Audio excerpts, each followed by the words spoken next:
बिस्मिल्लाहिर्रहमानिर्रहीम। अस्सलाम वालेकुम। This is Shahid Raza, assistant professor, university of education, Multan campus. Welcome to my YouTube channel.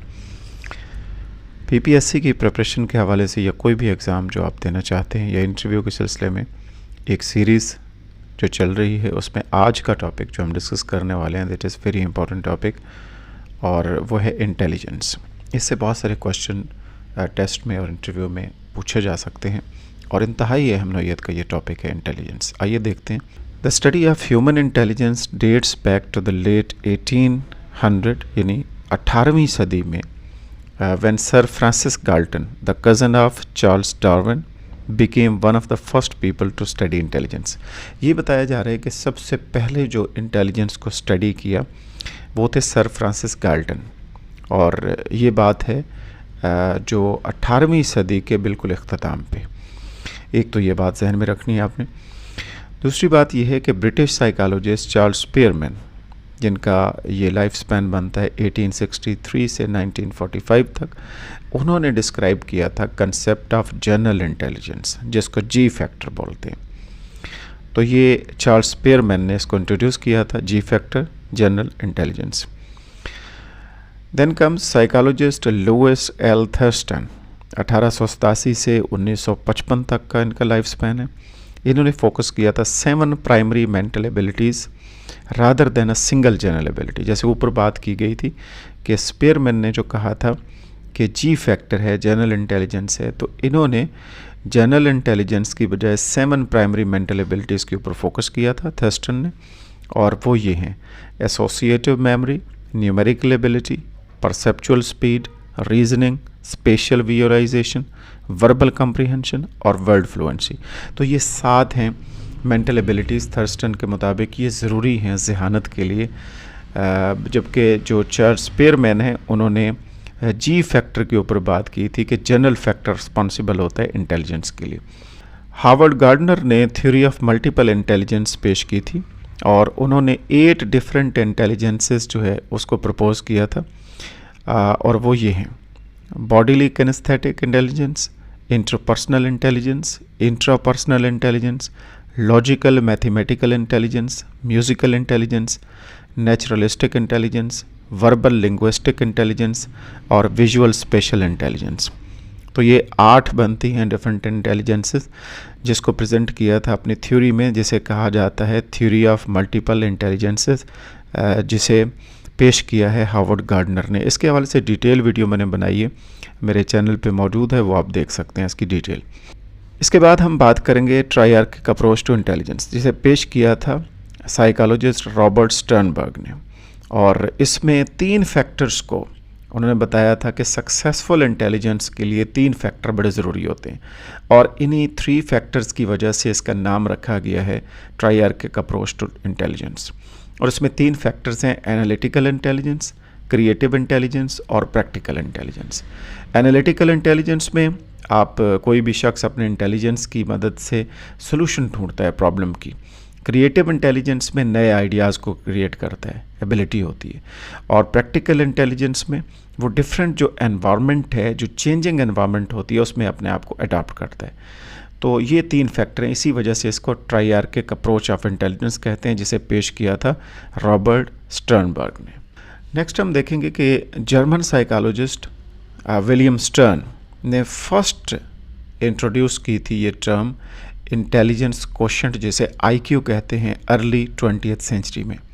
ये इंतहाई अहम है, ये बहुत सारे क्वेश्चन आते हैं कि इंटेलिजेंस क्वोशेंट का टर्म जो है वो किसने सबसे पहले इंट्रोड्यूस किया था। तो इसे इंट्रोड्यूस किया था विलियम स्टर्न ने। इसके बाद अल्फ्रेड बीने, आप जानते होंगे, एक बहुत ही अहम नाम साइकोलॉजी में, साइकोलॉजिस्ट हैं अल्फ्रेड बीने।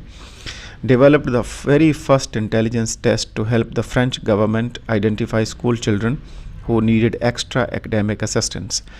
तो इनको एक एक्टिविटी दी गई थी, एक टास्क दिया गया था कि किस तरीके से जो स्कूल वाले बच्चे हैं, जो स्कूल चिल्ड्रन हैं, वो एक्स्ट्रा एकेडमिक असिस्टेंस उनको किस तरीके से प्रोवाइड की जा सकती है। तो इसको देखते हुए उन्होंने फर्स्ट इंटेलिजेंस टेस्ट जो है वो डेवलप किया। Binet was the first to introduce the concept of mental age, और मेंटल एज का कंसेप्ट किसने दिया था, वो भी अल्फ्रेड बीने था। The first IQ test ever used, Binet-Simon Intelligence Scale, was developed in 1905 by Alfred Binet and Theodore Simon. तो 1905 में ये जो बीने साइमन इंटेलिजेंस स्केल है ये डेवलप किया गया था, अल्फ्रेड बीने उसमें शामिल थे, और दूसरा नाम है Theodore Simon. First IQ test ever used, जो पहला IQ टेस्ट इस्तेमाल किया गया था। Then comes David Wechsler. David Wechsler ने फर्स्ट इंटेलिजेंस टेस्ट डिज़ाइन किया था एडल्ट्स के लिए। देखिए यहाँ पे छोटे बच्चों की बात नहीं हो रही, यहाँ पे एडल्ट्स की बात की जा रही है। First intelligence test for adults in 1939 किसने डेवलप किया था? डेविड वेस्लर, और इसे कहा जाता है Wechsler adult intelligence scale, WAIS। 1920 में एडवर्ड थर्नडाइक ने क्लेम किया था कि इंटेलिजेंस जो है वो 3 किस्म का होता है, सोशल, मैकेनिकल और एब्स्ट्रैक्ट। इसके बाद टर्म है emotional intelligence, EI। EI is the ability to perceive, control and evaluate emotions. आप कैसे अपने इमोशंस को परसीव करते हैं, कंट्रोल करते हैं और इवेल्युएट करते हैं, इसे कहते हैं इमोशनल इंटेलिजेंस। और जनरली इमोशनल इंटेलिजेंस को मेजर किया जाता है सेल्फ रिपोर्ट से और एबिलिटी टेस्ट से। Then comes Charles Spearman, English psychologist, established the two-factor theory of intelligence back in 1904। 1904 में इन्होंने two-factor theory of intelligence जो है वो पेश की थी। और इसके बाद हम बात करेंगे फ्लूइड एंड क्रिस्टलाइज्ड इंटेलिजेंस की। तो यहाँ पे जो नाम है जहन में रखेंगे आप, Raymond Cattell first propose the concepts of fluid and crystallized intelligence and further develop the theory with John Horn. ये जो Cattell Horn theory of fluid and crystallize intelligence है, ये सजेस्ट करती है कि intelligence is composed of a number of different abilities that interact and work together to produce overall individual intelligence. यानी ये theory बता रही है कि आप अगर किसी भी फ़र्द के इंटेलिजेंस को देखना चाहते हैं तो डिफरेंट एबिलिटीज़ जो हैं उसका इंटरेक्शन होता है, वो आपस में लिंक्ड होती हैं, और इस इंटरेक्शन से आप किसी भी फ़र्द के इंटेलिजेंस को अंडरस्टैंड कर सकते हैं। और इसमें 2 चीज़ें बड़ी अहम थी जो उन्होंने बयान की थी, जिसमें फ्लूइड इंटेलिजेंस है और जिसमें क्रिस्टलाइज इंटेलिजेंस है। फ्लूइड इंटेलिजेंस क्या है?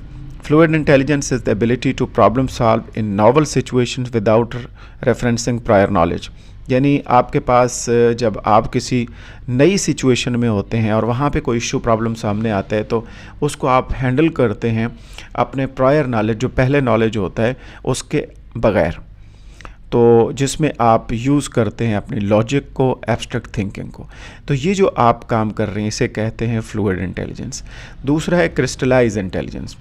तो इसमें उसके बिल्कुल बरक्स है, यानी इसमें आप प्रीवियसली एक्वायर्ड नॉलेज, जो आपके पास पहले नॉलेज होता है, जैसे आपने कोई स्कूल में कुछ फैक्ट्स जो है वो लर्न किए थे, अंडरस्टैंड किए थे, और आपकी मोटर स्किल्स हैं, स्पेसिफिक आपके मसल मेमोरी है, और इस तरह की बहुत सारी चीज़ें हैं। तो इनको अंडरस्टैंड करके, उनको जहन में लाकर, उसको रिकॉल करके आप किसी भी चीज़ को अंडरस्टैंड करते हैं और उसको सोल्यूशन ढूंढते हैं। इसके बाद आखिरी टर्म जो आज की है वो है फ्लैन इफ़ेक्ट। ये भी बहुत ज़रूरी है। ये जो फिनोमेना है इसको कहा जाता है फ्लैन इफ़ेक्ट, और ये नाम दिया गया है न्यूजीलैंड के जो रिसर्चर हैं, पॉलिटिकल एक्टिविस्ट थे, जिनका नाम था जेम्स फ्लैन। और उन्होंने एक आइडिया दिया था, और वो ये था, उनका नज़रिया ये है कि इंटेलिजेंस लेवल जो है, जिसको IQ लेवल कहते हैं, वो with the passage of time जो है वो इंक्रीज़ होता जा रहा है। यानी आज से 10 साल, 15 साल, 20 साल पहले जो एनवायरनमेंट थी, जो हेल्थ कंडीशंस थी, जो फैसिलिटीज़ थी, उसकी निस्बत आज ज़्यादा फैसिलिटीज़ हैं, और आजकल बेनिफिट्स बहुत ज़्यादा हैं, और दुनिया तरक्की कर रही है, फैसिलिटीज़ बहुत ज़्यादा आ गई हैं। तो इसलिए ये चीज़ बड़ी मैटर करती है किसी भी इंडिविजुअल, किसी भी बच्चे को, जब आप इंटेलिजेंस चेक करते हैं और IQ लेवल चेक करते हैं, तो ये डेकेड टू डेकेड इंक्रीज़ होता जा रहा है। तो ये जो इफ़ेक्ट आता है, इस इफ़ेक्ट को कहते हैं फ्लैन इफ़ेक्ट, जिसे पेश किया था जेम्स फ्लैन ने।